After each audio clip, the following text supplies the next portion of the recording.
So good afternoon, everyone. This is Audrey Russo, President and CEO of the Pittsburgh Technology Council and an organization called 40 by 80, which is the wholly owned subsidiary of the Pittsburgh Technology Council, which is our charitable arm and a place where we're going to talk about apprenticeships and all our work inside there. So I want to welcome you to today's Winning the Talent Together.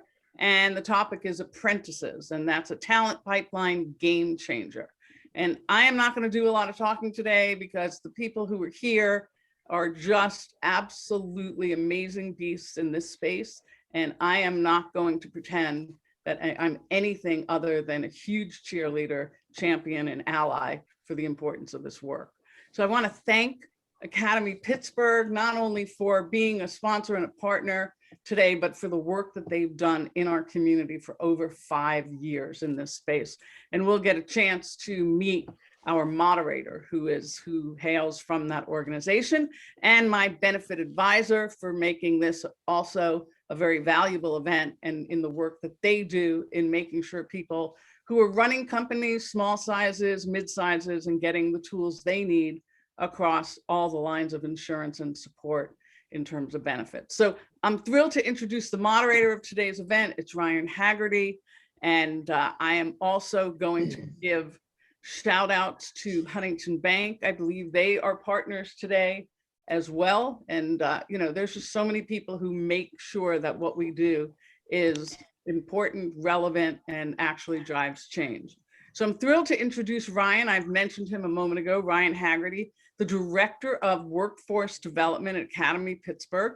And Ryan's work, a little bit about Ryan's work, just so that I can brag about him a little bit, because he probably won't have time, nor will he do it. But his work is really focused on accessible workforce and pipelines for people who are building, a career, an opportunity where they never had access before in tech and tech adjacent careers.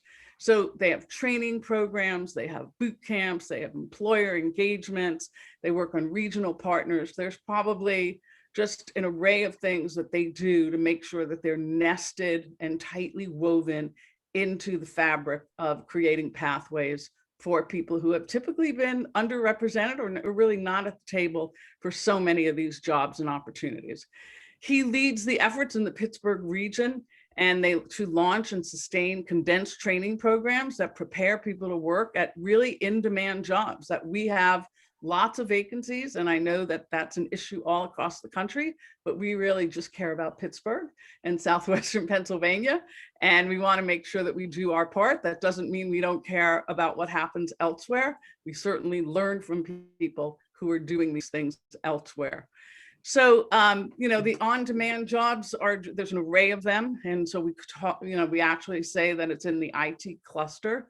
So Ryan is a project manager for WH Digital, which is also a digital service agency. He has a master's in fine arts and film and digital technologies from Chatham University and a bachelor's in film studies from UNC Wilmington. And if that wasn't enough, he has an MFA in film and digital technology. So again, he has taught on the ground, and he has taught in person and online classes. And there isn't anything that he hasn't touched inside of that world of training and development. So I'm going to pass the baton to Ryan. We're going to kick off the event with him, and he's going to introduce our amazing panel of leaders. And we're going to talk about, all these time-tested models of apprenticeships and some of the ways that that's changed, some of the things to think about in terms of retaining talent, attracting talent, ways of thinking about doing non-traditional pathways for development, and the impact that that can have on each and every one of us, both inside of our companies as leaders, as well as individuals, to create a much more inclusive table that we're all sitting at and have opportunities to what I call build stackable skill sets.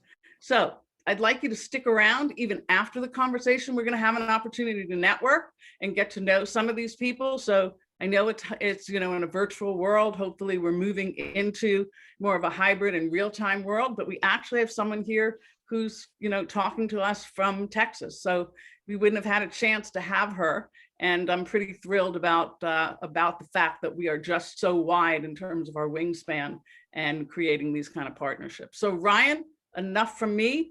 We are going to monitor. We put you on mute. Oh, one thing, we put you on mute and we're monitoring the chat. And Marie Poloni, who is on our team, she is Director of all things workforce and talent, as well as programs. She is also going to be somewhere in here making sure that the questions are appropriately directed and piping in when it makes sense. So Ryan, thank you so much for joining us. Love your background, love how you set up your screen. So I am going to be quiet, and I can't thank you enough for the leadership and the work that you do. Thank you very much for that, Audrey, and Marie for getting us all together for this event today. Yeah, I think it is all about looking at our region and thinking about the demand for placing people into jobs and just figuring out what solutions are going to work best for these career pathways that we're all involved in these different industries. One thing that we were talking about real quick, I'll share before I introduced our panel of guests here, is the fact that we've had the good fortune in Academy Pittsburgh of placing nearly double the amount of tech workers into a lot of entry-level positions that are in high demand here in Pittsburgh, as some of the leading higher institutes of learning in town have. And that isn't to say that their brands aren't doing wonderful things, but it's kind of learning what works well for your brand and your business, whichever side of this partnership you're engaging with, and really just being able to build a knowledge base around that and being able to build out these sustainable pipelines so that whether you're an employer hiring someone, whether you're one of these companies who's training someone, or whether you're engaging with someone who's kind of new to the industry, having these entry points and these ways to make these connections happen for people. So with that said, I'm going to talk about our first guest here. We have John Duncan here from Penn United, and he's working with their Technology Learning Institute for the Growth of High Technology. That's LIGHT for anybody that was following along there.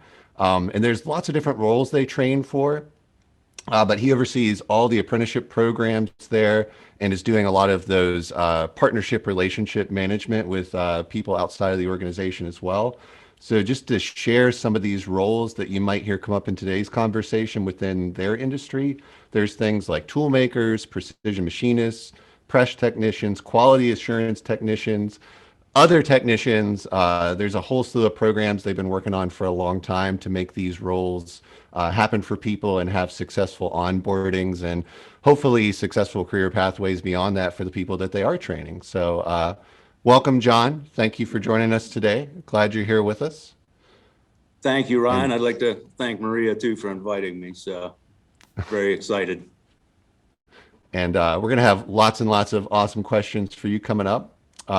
Next up, we have Erica Frishman. So she is the Senior Consultant of Organizational Development at Catalyst Connections. So there's lots of things going on over there as well. She's got 25 years of human resource consulting customer service experience, which I'm sure a lot of people in the audience today can relate to. But there's just a lot going on there with recruiting talent and, you know, like I said, building out their own pipelines for these high demand roles and figuring out how to bring people in so that they have success, but they also bring value and capacity to what they do there at Catalyst. So welcome to you, Erica. Thank you very much, Ryan, and the Pittsburgh Technology Council for having me. Appreciate it. Thank you. And now we have Tiffany in a different time zone joining us today. So she's experienced in the future and the past all at once here. But Tiffany Edwards, she is the state director of Apprenti Texas, and Apprenti is a organization you're going to be hearing a lot more about here in Pittsburgh in the not too distant future. But she's the senior level business professional. She's got more than 15 years experience in this kind of recruitment. And as we were mentioning, some of these other organizations are more in like manufacturing and things like that, which do involve obviously technology in the roles they do. Tiffany's specialties is more in the tech sector and kind of the world that I'm existing in. So she's going to bring her own unique perspective today to the conversation as well, and just share what's going on with Apprenti. So welcome, Tiffany. Thank you, Ryan. Excited to be a part of the conversation. Thank you. And last but not least, We have Debbie Killmeyer with us from CCAC. She is the Vice President of Workforce Development at the college there. And she's been working on the same kind of pipelines over there. And a lot of people are familiar with CCAC, but being able to think, how can you incorporate both coursework and on-the-job training into something like an apprenticeship is a perfect fit for a community college. They've got lots of great relationships here in the region, talking to a lot of employers, and obviously they have a lot of talent that comes through their programs. So I'm really interested to hear some of her thoughts with kind of my background and my world as well. But just excited to have Debbie here with all her years of experience and everything that CCAC does. And glad you could join us today, Debbie. Well, thank you. Thanks for having me. All right. So now we have this giant think tank here. We get to pepper them with all these awesome questions so you guys can share in some of this knowledge. So first question, I'm actually going to direct to you, Erica, and then John and Tiffany, if you want to chime in after that, or anyone else, you're welcome to also jump in. But really, this is kind of the why question, right? You're thinking about investing all this time in setting up an apprenticeship program and trying to figure out what is the value add for you, as well as the people that you're trying to bring into that. So the question is, how do you best assess the needs of your industry to establish the apprenticeship? So Erica, if you could kick us off on that, we'd love to hear what you have to say. Sure, thank you. So I work for Catalyst Connection, which is part of the Manufacturing Extension Partnership across the United States. And we focus solely on small to mid-sized manufacturers in southwestern Pennsylvania. And depending on what study you read, there's going to be a talent gap of 3 to 5 million people as folks retire moving forward. So we wanted to create a opportunity for folks to take their transferable skills and be able to put those into the manufacturing environment. We also had the opportunity to listen to all of our manufacturers in southwestern Pennsylvania, as well as our great partners with CCAC and other strategic partnerships we have that said, you know what, we need an industrial manufacturing technician apprenticeship. We benchmarked best practices and put together an 18-month program that provides really the foundational skills for manufacturing. It's a great mixture of technical skills as well as interpersonal skills, which are equally as important as you look at growing the pipeline, growing talent. And we also have implemented, because we keep hearing we need to get this pipeline sooner and sooner. So we're working with middle schools and high schools with pre-apprenticeships that get advanced standing in our apprenticeship program, really to allow folks to understand that manufacturing is a great industry to be in. You can have self-sustaining wages, and you can get into one of these apprenticeship programs as opposed to going to college and accumulating a lot of debt. This is actually an earn-to-learn apprenticeship program. So great opportunities in southwestern Pennsylvania with our rich manufacturing history to be able to support that pipeline. Nice. So I'm hearing there's a little bit with the demand side, but then there's also people that need retrained, and they may have some professional skills they bring to the table already. So that sounds like a great reason to make that partnership happen. John, did you have some thoughts to add to that? No, absolutely. Those are all great points by Erica there. And I'll just kind of piggyback a little bit with the schools. And she was talking about the pre-apprenticeships. I think that's just kind of where we're headed. I mean, it's a great pipeline. We do it a lot here at Penn United. We work with the schools. It's a great way to get students into the manufacturing. Western Pennsylvania is one of the leading manufacturing areas in the country, and it's a great opportunity for people to get a good career and work for good companies. The apprenticeship program's a very good way to go with that. So the schools are a very good pipeline.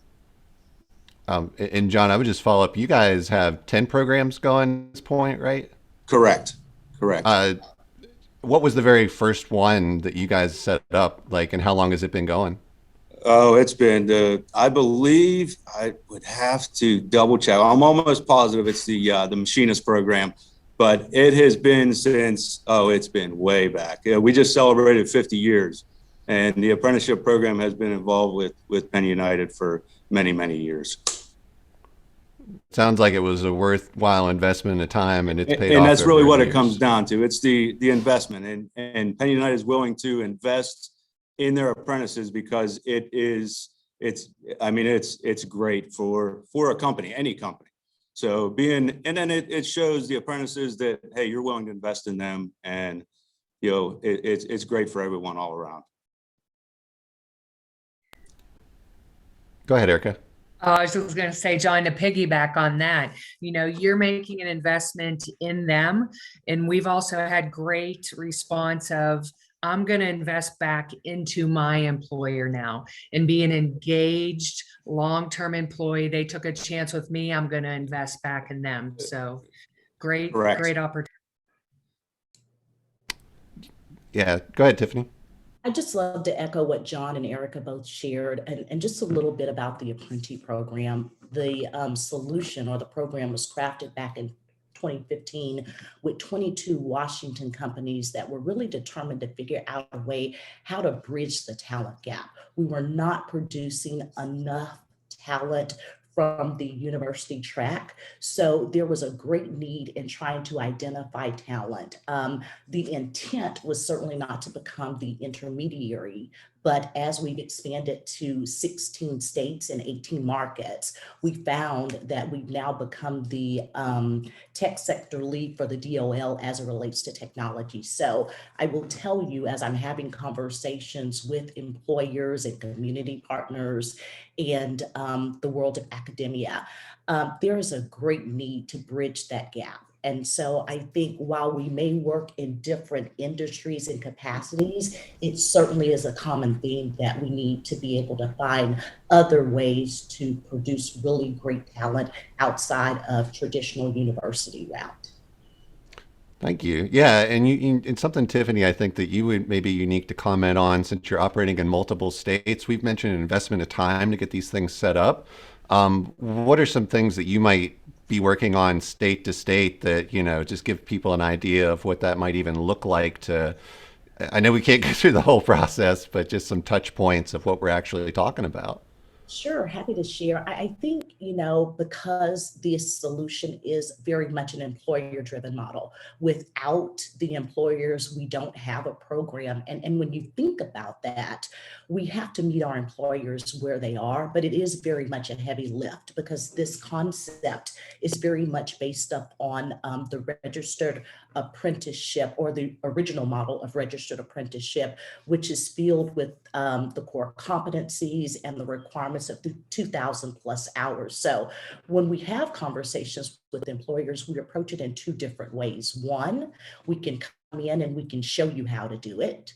And the second way is if you're a larger organization and you have the infrastructure from a talent management perspective to support the solution, we can help you build that infrastructure out and create the apprenticeship program within the organization. So there are a lot of different program pieces, Ryan, associated with that.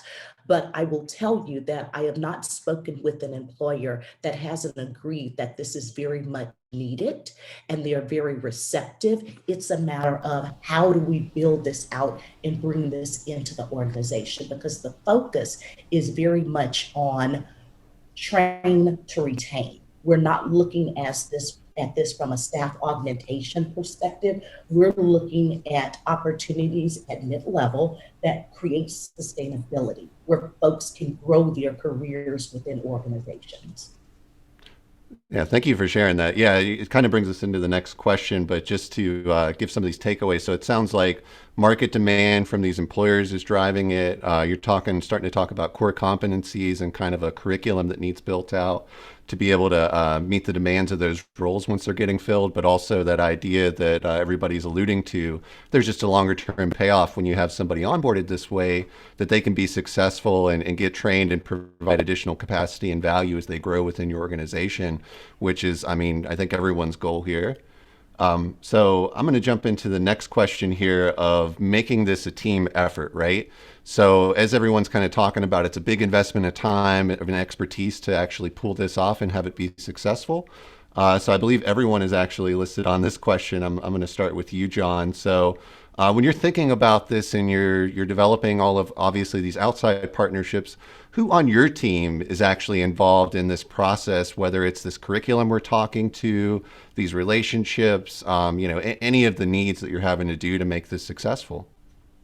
Sure, that's a great question, and there are a lot of pieces involved. There's a lot of commitment from also, and I kind of like to look at it in a backwards view and go to where you want to be with your end result with your apprentice. So right to the shop floor with team leaders, managers, journey persons that have been there for a long time, and find out what skill sets, how do we need to go about teaching these apprentices what they need to know. What do you want them to know on the shop floor? What's the end result? And then from there, kind of work back to us here at Light, just speaking for Penn United here. Okay, now us as instructors, trainers, how do we implement things properly? And as far as our curriculum, which way do we need to go with that? On the job training, all of those things involved. How do us as instructors, trainers, get that information, the curriculum, the training, get that across the best way that we can for the apprentices to succeed? And then from there, kind of go up into more of the HR part of it, recruiting, promotions. Everyone's on board. Everyone knows the apprenticeships and knows what they're for, knows about them, are able, it starts, so kind of backwards up to the top. And then, obviously it starts from recruiting and then interviewing, but I kind of look at it as backwards, the work from the shop the whole way up. That way, everyone involved, really knows what we're looking for and what we're trying to achieve here as a company. Yeah, I think that's the employer perspective. And then Debbie, this will be your first one to jump in, but I'd be really curious to hear just from CCA's perspective, from the academia and job placement kind of side, what is happening with your internal team and how does it look for you?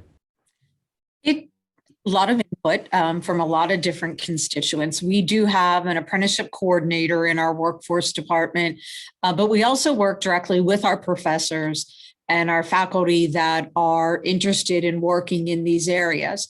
So we have the industrial manufacturing technician and mechatronics. So we work with our technical faculty. And I agree with John, it's kind of backwards. You start with what's the end result, listening to what that employer needs, and then sort of backing up into now what are those skill sets? It could be credit or non-credit. We love for students to be able to, and individuals working with companies that may or may not already have college credits, to be able to acquire college credits if that is what they're interested in. So it's kind of working backwards. But again, also like John and like Erica and Tiffany, working with that employer and listening. Do you want us to help you do all of it? Do you want us to help you build it out? And then what type of skill sets are you looking to accomplish? So it all fits together. Nice. So it sounds like you're meeting the goals of your own internal team, but also those participants that are coming through that have to be motivated and stay on track and see it through to completion until they enter into the workforce again with those new skills. So Exactly. a lot of people to manage there. Yeah, we do get so much feedback from employers of apprentices that they just feel so much more a part of the company, and individuals that maybe never participated in a meeting or asked a question or gave a suggestion now feel empowered to be able to do that. They feel so much more vested in the company. And so it's a win-win for not only the company, but the employee. And they're more suited and happy in their work. Feeling, we all like to feel a vital part of what we do and be recognized. And so it really does change for the employee also, which is great to see. Nice. Go ahead, Erica. No, I was just going to read a stat yesterday. For every dollar a company spends on apprenticeships, they get $1.47 back in productivity. Yeah. That's a significant return for the investment. So Yeah, I'll go with that ROI. Those are good numbers. And then Tiffany, I know you're kind of coming at it from a different perspective as well, but what does your team makeup look like, or how are you guys addressing standing up these apprenticeships and doing the implementation? We have a national team that supports my efforts here in Texas and throughout those 16 markets, consisting of a national program apprenticeship manager. That is a person that handles all of the onboarding. Our training is 18 to 22 months. So we're touching the apprentice every step of the way. We also have an education team that support those efforts, that align us with specific training partners that prior to COVID were actually positioned within the state that we were working in. Now, due to the implications of COVID, we've moved to more of a virtual delivery concept. And I see that changing a lot here in Texas, simply because we have now, bans have been lifted and people are returning to offices. But, we have a roadmap for our employers, and it's very specific and strategic, and allows them to basically, we hold their hands through every step of the process. It's a heavy lift, not only for the employer, but also for the apprentice.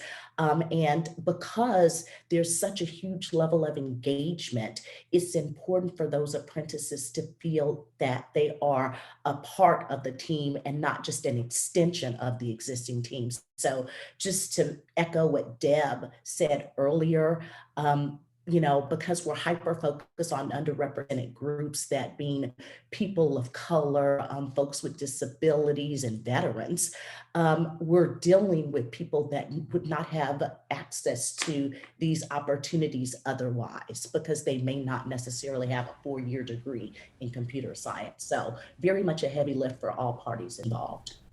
No, I think that's a wonderful point, because as much as the employers are sitting here and going, I've tried this, I've tried that, what's the solution?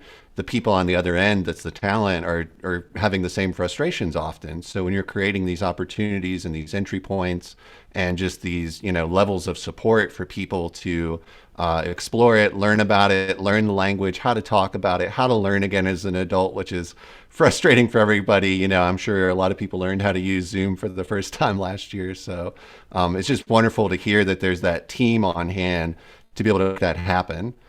We are starting to get some questions in the chat, but I think I'm going to hold off for just a second, because I have another important point to bring up, which may address some of what people are asking. So we're kind of taking a look internally there, but thinking about, especially since we have so many people that are managing external partnerships and relationships just to make these apprenticeships worthwhile and happen, just thinking about, who are these partners that you might be working with, right? And why are they so integral to the process in terms of it happening, but also just informing like what new roles you're training people for and how to improve things and just how to iterate and make this better for people. And I'm going to kick that one actually to Tiffany first, since you're nationwide and your partners are going to be varied in the tech industry. So what can you tell us about that? I will tell you that we're industry agnostic. We still very much do a lot of work in technology, but we go to where our partners need us. Again, with the focus being on technology, we have 14 occupations registered through the DOL, and it seems like we're adding to that daily. So that's super exciting. We're also looking in the areas of gaming. That's our next biggest opportunity. And I think because we serve over 80 organizations globally, we are able to have those conversations that allow us to come back to organizations and serve as a subject matter expert. Because if you're not trying it for the first time, you're either in the midst of trying it for the first time, or you've been able to move the needle and you've perfected it to a certain point with our help and our support. So again, it just is, I hate to stress the fact that it's a heavy lift, but it is very much a heavy lift for not only the employer, for the apprentice, as well as apprentice. No, I feel you. I mean, as I get to have these conversations with employers and our own internal team, it's often thinking about what's the next move. You mentioned going remote last year, even being a challenge, but it's also seeing those things as opportunities, beyond just being a challenge. Like going remote was extremely helpful for the learners because that was likely how a lot of them were going to be deployed in the workplace. So in addition to getting a lot of the hands-on skills training, they also were learning how to do this remote communication, balance their home life and their kids and their cats and everything else, which is really adding up to those workplace skills that we're trying to get across to people.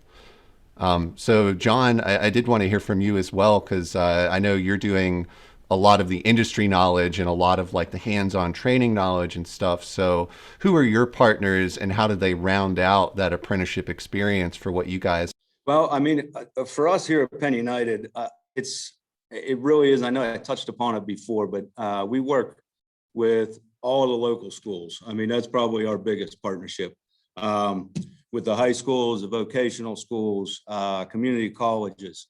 Those are really our main pipeline for talent. We also, with the high schools, we offer a pre-apprenticeship program. I know we had kind of spoken on that a little bit earlier, but the local high schools, I believe we have 9 of them involved right now.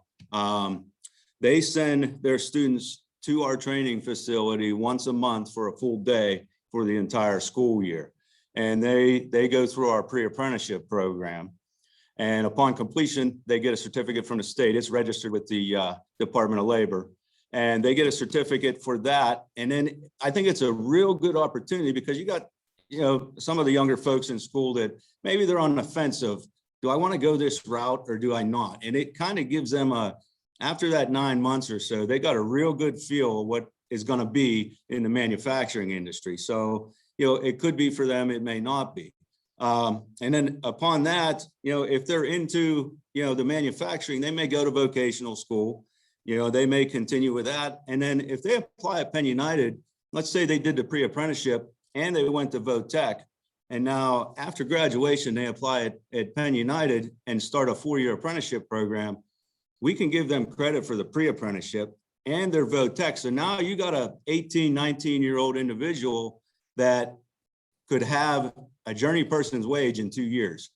And that's kind of a big deal. And then from there, they can only improve in a company, and go upwards, And so I think it's a real good opportunity as far as that goes.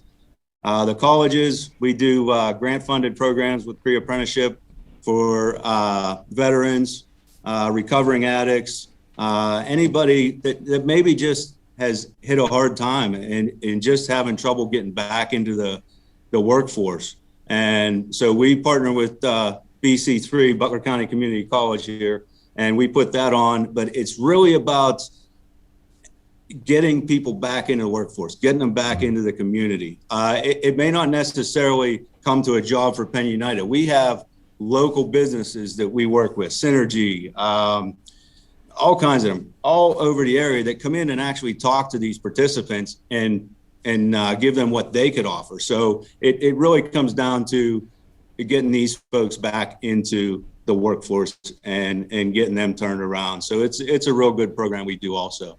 So it's go ahead, Ryan. I'm sorry.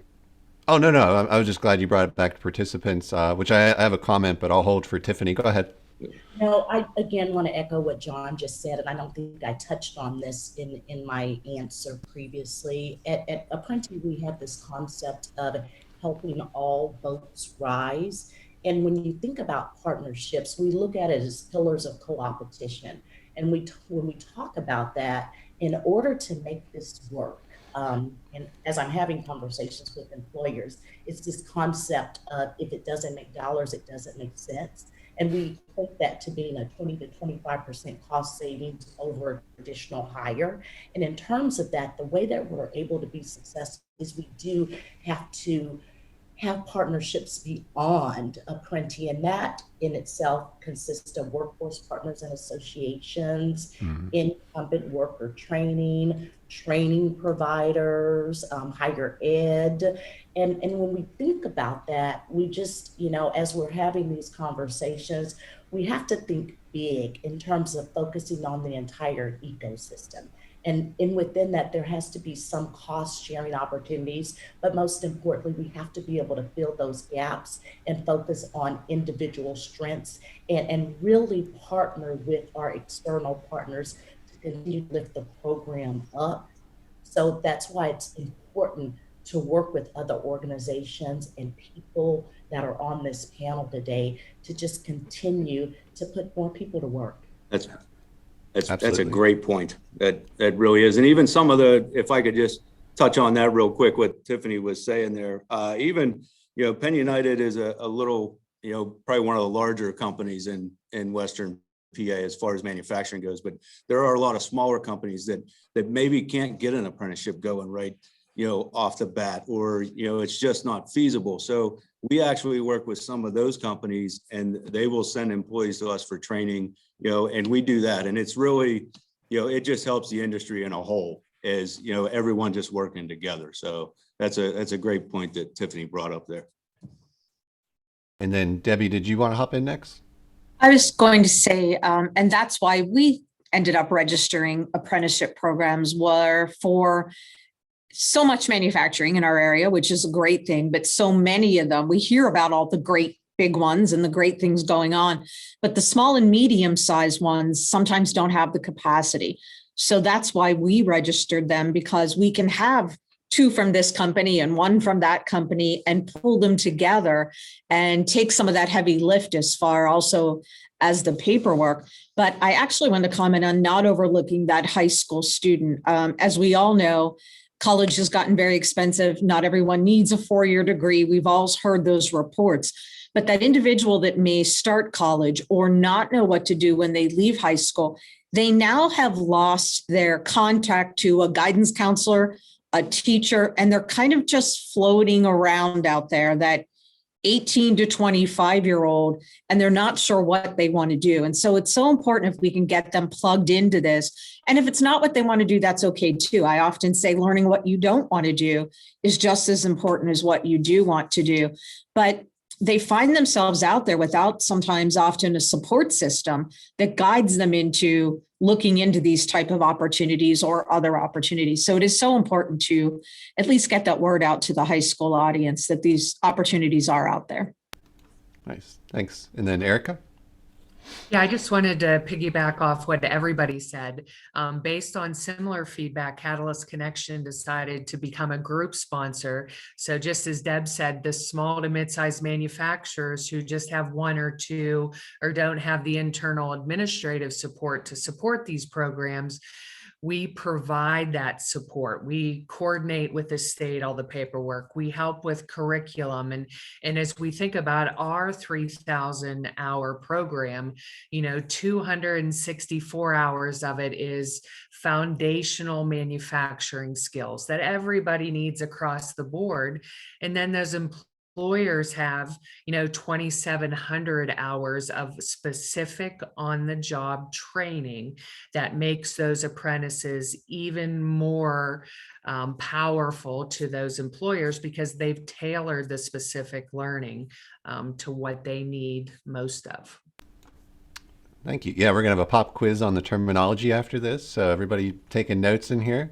But no, I mean, that's great to mention that for people that are thinking about this being a big lift for them, for these small and mid-sized employers to recognize who these partners are that are already doing the work and have the knowledge base and can deal with, horrible bureaucratic compliance issues and things like that, to make it just a better pipeline, as Tiffany was talking about, for everybody in the area to be able to be successful. I did want to bring it back to a point that Debbie had made, and John, you were talking about this a little bit too, that it is all about these participants, right? That oftentimes they're, looking to jump into something maybe different and don't have that network, or they don't have that community, right? And they just need that first conversation, that human, reassurance that this is going to work out for them. As I was alluding to earlier, as adults, it can be frustrating to have to learn how to learn again.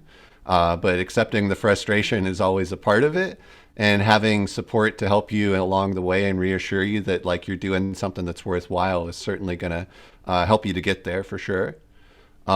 So with that in mind, I had one additional question before we jumped into some of these chat questions, and that really does get back to the participants. So you've done the hard work, you're building out the program, maybe the apprenticeship already exists, maybe you're getting ready to launch it. So you guys had mentioned some strategies around things like talking to high school students for certain roles, but also partnering with different schools in the area and academia as well. So really, when you're thinking about that recruitment, you know, Tiffany's phrase was train to retain, but we got to get them in the door first and have them see the value in all this. So when you're trying to get participants recruited and like really demonstrate to them what is the value add for them and how might this lead to other things for them. And this one, I guess we can kick off with Debbie here, but you know, what are some strategies that you're finding success in? I wish it were one simple answer. There is no one place to find apprentices. And if we had that secret, we probably all wouldn't be on this call today. It's really everywhere. I mean, you have to look everywhere. It's new hires from the company. It's incumbent workers they may have identified that are in a different position, and this would be a step up for them. And now they know that they come to work and they attend and they're a viable employee. It's community-based organizations. Certainly don't overlook them. They're sometimes often that boots on the ground that are working with individuals and know when they're ready and are help preparing them to take a position in the workplace. K through 12, college students that find a major is not for them. They're really any and everywhere, I would say. But I find the community-based organizations, working with them really is very valuable because, again, they know the individual, they know the barriers to employment and are hopefully solving those issues and have them ready to go to work. So that's often where we find, a little bit from everywhere. Yeah, I mean, it's that community social capital that people are in touch with the people in need already to help you guys get connected. And I can imagine even with CCAC and just the large student body and faculty and staff and everybody that there's always conversations happening. And I'm sure COVID changed some of that for people, which I noticed in our industry as well. It wasn't like people were just going out to the bar and chatting up their friend about looking for a job necessarily. But, it sounds like you have a really good community that you've managed to build up to do all that. Yes. Yeah, it has been. It's a team effort. And John, you as well. I know you talked about it a little bit, but maybe even just thinking about the value add. You talked about you guys have pre-apprenticeships, which are suitable for certain individuals with certain experience levels, and maybe with less professional experience or younger folks. And then you also have your apprenticeship programs. So maybe just thinking about even there, what your recruitment strategy looks like or why one entry point might be more appropriate for someone. Right. It's really even what Deb was saying. It's really everywhere. And I really think it's just kind of getting yourself out there and kind of putting your product out there and what you can offer, what the apprenticeship can offer, what that it can mean to a person. But also, I think after you're established, I think something else that's very important is maybe, as we kind of touched on earlier, retain people, kind of the word of mouth, like maybe, hey, you know what, this company is pretty good. You've talked to people, their apprenticeship, people stay. And I think it has a lot to do with that, but it's also getting them in the door and being able to explain to them what the apprenticeship can do, whether that be job fairs, whether that be going to the schools, whether that be community, whatever it is, to at least get them in to explain the program, to explain what can be offered and go from there. I mean, it's really what it is. And a lot of times individuals may have their mind kind of made up at that point that, hey, this is a path I want to take, and maybe, once you get people in that may be hesitant. And I find now that a lot of times it comes back to the college, maybe the non-traditional, that it's okay not to go to college if that's not for you. It's okay to go to college. It's in the individual, but I find now that a lot of that, you may have an individual, a young person that wants to get into manufacturing, but maybe the parents are a little bit hesitant. They kind of want them to go the college route, but they don't really want to, which, let's face it, we all want what's best for our kids. And that's a viable point. But, maybe convince them that, hey, this is a good route to go, and try and explain to them that this could be a good opportunity. And, I think that's very important. Yeah, and what I'm really hearing from everybody is this is incorporated into the workplace culture of your, not just your, organization, but the industry that you're in.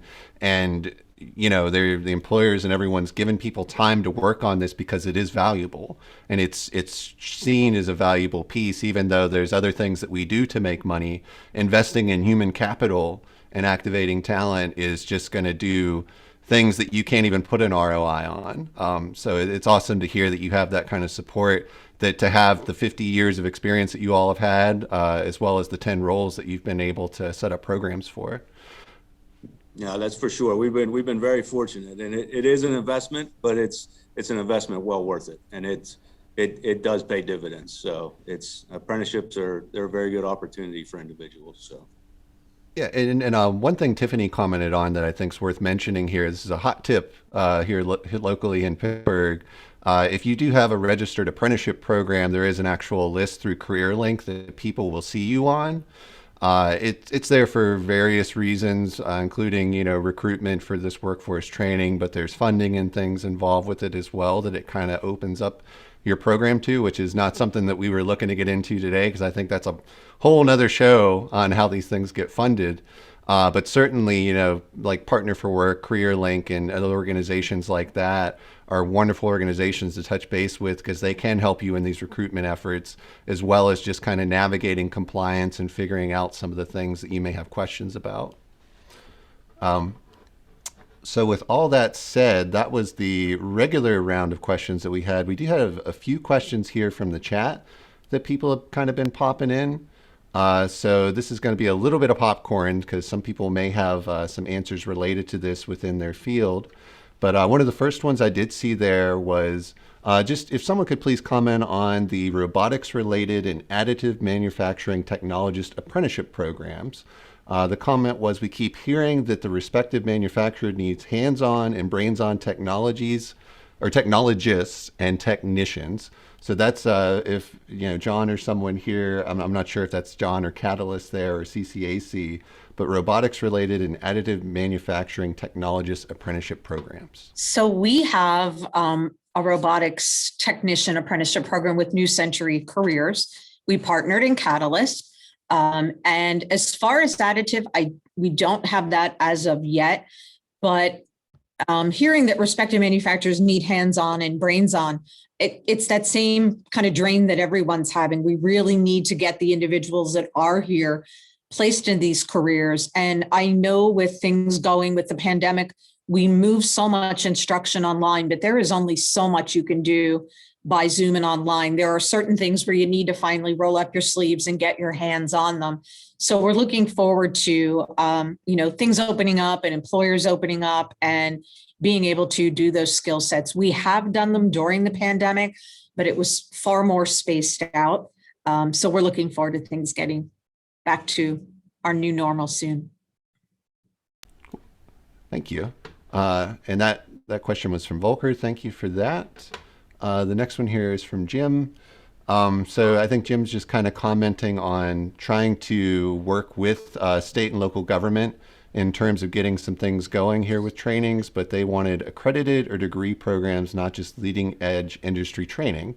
So this sounds like it may be related to compliance, or just, how you're representing yourself when you approach state and local government. So what kind of things might Jim consider here when he's trying to gear himself up to have these conversations, I guess, related to apprenticeships here? I'd certainly, Jim, be willing to talk with you even offline to see if there's any way we can help you. Not all apprenticeships have to be degree or accredited. Some do, and I think it is appreciated, an industry related credential if it's not a degree or certificate. But I'm sure all of us could give you some insight if you'd like to speak offline. Thank you. And then we did have just kind of a general question here. So this is just kind of, I don't know if we have the answer here, but which industry support or need the most apprenticeships? I don't know. I'm in tech, so I would say me because I'm selfish, but I think there's a lot of opportunity. I like the fact that John, you brought up pre-apprenticeships as being a thing too. I know there's a lot of market research that goes into all of this when you're thinking about how many jobs need filled, what the growth pathway looks like beyond that within a specific career pathway. Because if someone's investing their time, you want to make sure that there's a way for them to grow within that field and that industry is going to be maintained for a while. So I see, John, you came off mute. I don't know if you wanted to touch on that first, and go ahead. No, absolutely. That's very true. And I think it varies from company to company, depending on your size. I mean, a smaller company, you're not going to, let's just use, for instance, here at Penn United, we have people retiring every year. It's a rollover. So we need a continual flow where, a smaller company may not have that, as often. So there's a difference there. But I mean, just kind of in a general, the question, I mean, it's hard to really pinpoint where there's so many apprenticeships. I mean, we normally go to the apprenticeship summit out in Harrisburg every year. They didn't have it last year, but it is unbelievable to see the amount of apprenticeships that are out there, and not just in manufacturing or, technical. I mean, it is in everything. So it's really hard to pinpoint exactly where, but I mean, I know in the manufacturing industry, it's changing, and we got to keep up with the times, or, because the world's changing, technology's changing, and you got to change with it. So I guess I would say for that. And then Tiffany, if you wanted to add to that. No, I was just going to say, of course, I'm a bit biased, but I will tell you that the data points support there being a great need in technology. But as I'm having conversations with employers and CBOs, there is just a great need across the board. I mean, I am being asked to almost reinvent the wheel and offer opportunities outside of tech, because there's just such a need across multiple business units within organizations. So to John's point, it's just a continuum, but there's definitely a common thing that we have to continue to keep the funnel full, because we have people retiring every day. We have needs that are related to upskilling and reskilling within existing organizations and partnerships. So, to John's point, it's everywhere. Yeah, and just to add to that thought, it's kind of like things are changing and coming at us, to where we have to adapt so fast. Apprenticeships can be a good model, just because you can set up the training to kind of coincide with the need a little bit. But there's a lot of industries, whether it's healthcare, finance, manufacturing, whatever it may be, that are getting kind of that tech plus or digital plus add-on to adapt to the way that their markets and things are changing. So I don't know if tech in general is kind of driving that across different industries is maybe a better way to look at that framework. But that's definitely something I've noticed, that even if you are in healthcare, there's some kind of tech or digital skill you got to add to be in that job these days. But go ahead, Debbie. No, that's a good point. It would be, I guess, which industry you ask that would have the most need. But in Western Pennsylvania, it's manufacturing, healthcare, IT. And like you said, Ryan, IT really spreads across all of them. So there is a basis needed there, enough skills, basic skill set that would be across the board. So just kind of scanning across our questions, we did just have some people that looked like they were trying to make connections from Boys and Girls Club West PA is a friend in here now, so they all want to talk to you guys and work with your program. So that's good feedback. So I think that's all the questions that I had in the chat for now. So the only other thing I would ask to the audience here, if there's any more questions you wanted to pose to our panel, if you have experience with apprenticeships that we haven't really touched on, something that's valuable that we're kind of leaving out, if you wanted to mention it in the chat and we could kind of bring it up in the discussion, or even if you're just still, you're really serious about this and you're considering how do I implement this, or you're in a certain stage of it and you want to kind of comment while we have this brain trust here today, we invite you to kind of share those questions with us while we have all our people on the meeting here today. So Ryan, this is Audrey. I think everyone can see me now. First of all, I want to give, Thank you so much, Ryan, for doing a beautiful job moderating this. There are so many different pieces and parts, like just sitting here, listening to everything. I think about education of families, education of people who are teaching students. There's, the pressures are coming from so many different dimensions to go to college, not to go to college, what sort of the hierarchical ranking is in terms of one's own life in what they master. And we need to debunk that. The time has been now. I know, John, you've been in this space for a long time, so you've been working on trying to debunk a lot of these myths. But I think it really is, it's a new day for these conversations. It's a new day, and it's hard for people to hear it from people like many of us who are college educated. And we're saying, you know what, we think you need to do it differently. And people scratch their heads and go, well, you didn't do it differently. And so why should I or any of my kids? So it's really systemic. And the thing that I really appreciated from Tiffany is saying that it really is all hands on deck, that, Deb and her team and John and his team and Erica, that the work is robust and it's far reaching. And it's not just people who are in tech that necessarily have the skill sets to make it happen, right? It takes, in our world at the Tech Council, we're thrilled because we have incredible relationships with businesses. So we're a trusted partner. We have great relationships with chief information officers and security officers and CEOs and founders. So we are embracing this apprenticeship program, Apprenti, as we're going to leverage some of the brains from all of you here, in particular, the long expertise that Tiffany has had in Texas, so that we make it sort of right. We're going to make mistakes. We're definitely going to fumble, but I know if we're knitted together, that we will be able to succeed, and we will gain the trust, and the brain trust will be stronger. So gaining the trust of businesses, because small businesses are interested as well. So how do we help them? So of course the dogs are barking, and I'm going to have to go on mute, but I would like to thank you all. I mean it sincerely, that this is critical. You're going to hear from us at the Tech Council and Marie. You're also going to need to stay connected to Ryan and to John and to the work that Erica's been doing and the leadership at CCAC with Deb.